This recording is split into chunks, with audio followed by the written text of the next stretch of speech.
Hey everybody, I'm here with a quick story on Diddy and Gina. Listen, Gina was victim number 3 in Diddy's trial. Victim number 3 that went MIA. Victim number 3 that told the prosecutors, I never told you I was going to show up and I'm not coming and I'm not testifying. Okay?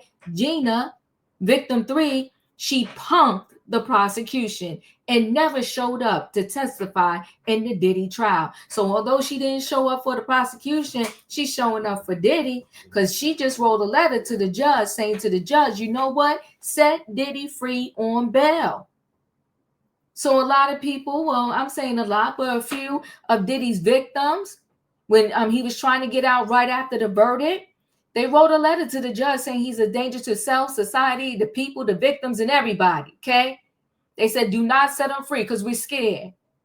So now victim number 3, she wrote a letter to the judge saying, I'm not scared.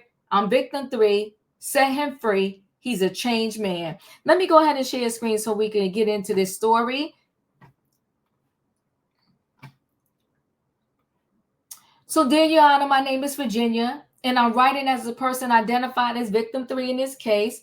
I've known Sean Combs for many years in both a personal and professional capacity. From that experience, I have seen him primarily as a father, a family man, and a businessman, roles that he has always striven to uphold.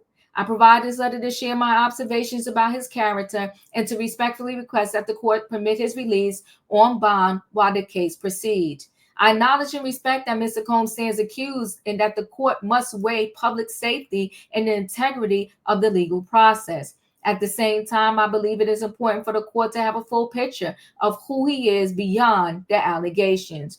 Our relationship, like many, was not always perfect. We experienced ups and downs and mistakes were made, but he was willing to acknowledge his mistakes and make better decisions in the future.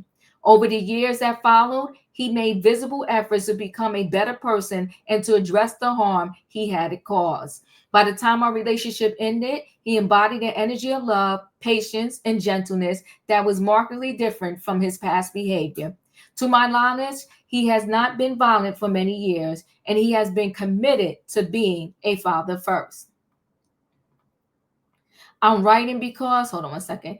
I do not view Mr. Combs as a danger to me or the community. This is the first criminal case. Throughout the investigation and proceedings, he has been cooperative, respectful, and compliant. He has subsequent ties to his family and community, including children who depend on him for emotional and financial support. Granting him bond would allow him to continue caring for his family and fulfilling his responsibilities while still subject to the court supervision. I want to assure the court that if released, I believe Mr. Combs will adhere to all conditions imposed and will not jeopardize his freedom or the well-being of his family. Allowing him to be at home will support the healing process for all involved. I respectfully ask that you consider these factors when deciding his eligibility for release. Thank you for your time and consideration. Respectfully, Regina. Well, Regina wrote her letter. Hold on one second. Let me share screen again.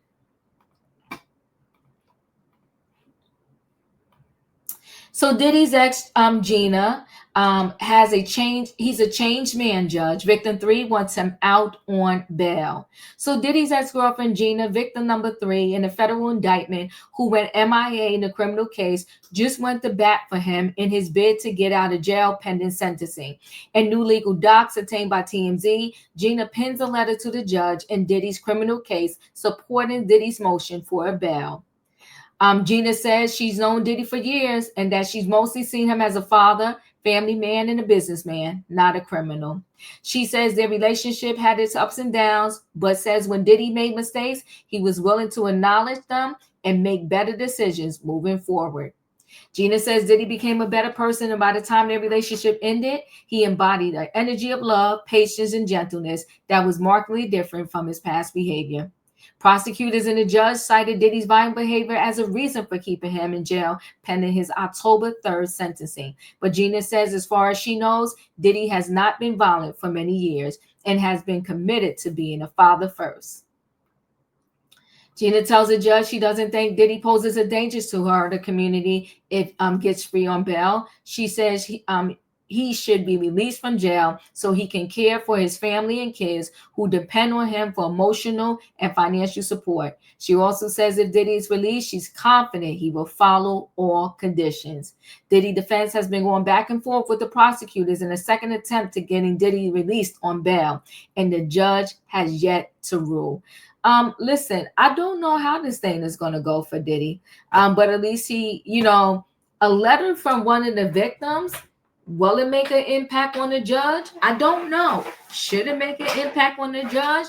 I mean, I guess technically, right? But the bigger thing here is, even if Gina never wrote this letter, the fact that there are other criminals, and we have to bring these other criminals into this conversation. Why? Because they use case precedent when they're sentencing somebody and when they're considering, should you get out of jail and await your trial or your bail or your hearing, whatever, before it happens. They base it off of have other people in similar situations been let free while they was awaiting sentencing or awaiting their trial. So you got the crypto coin person is out on $1 million bond, and Diddy said he'll give up 50. So this is, to me, less about how many letters we get here, but nice for Diddy that Gina wrote this letter, but it's more about fairness. You got other people who did worse than him who are out on a lesser bond amount. This man is offering the world 50 million. I'll have security. I'll do this. I'll do that. Whatever else y'all want to impose on top of the 50 million, I'll agree to it. Just get me out of this Metropolitan Detention Center in Brooklyn and let me go home to my family. Now, I don't know if he would agree to, like he was initially, that he would get an apartment in the city as he awaits, maybe his sentencing. Maybe he can add that to it and maybe they'll set him free. I don't know. But it's going to be interesting because the judge has yet to rule. Listen, guys, chat with me. Oh, and before I say that, and now Trump, but this is how Trump feels at this moment. Now Trump is saying, first he's saying he was going to let Diddy free, give him a pardon. Now he's saying he's not going to give him a pardon. And who knows, maybe Trump will turn around again and say, I'll give him a pardon. But either way, guys, chat with me in the comments, and when I get an opportunity, I will chat back. If you're not a subscriber, subscribe, hit the notification bell so that every time I upload a video, you will be notified. If you are a subscriber, welcome back. Everybody, thanks for watching. Let me know your thoughts, and I'll see y'all in the next video.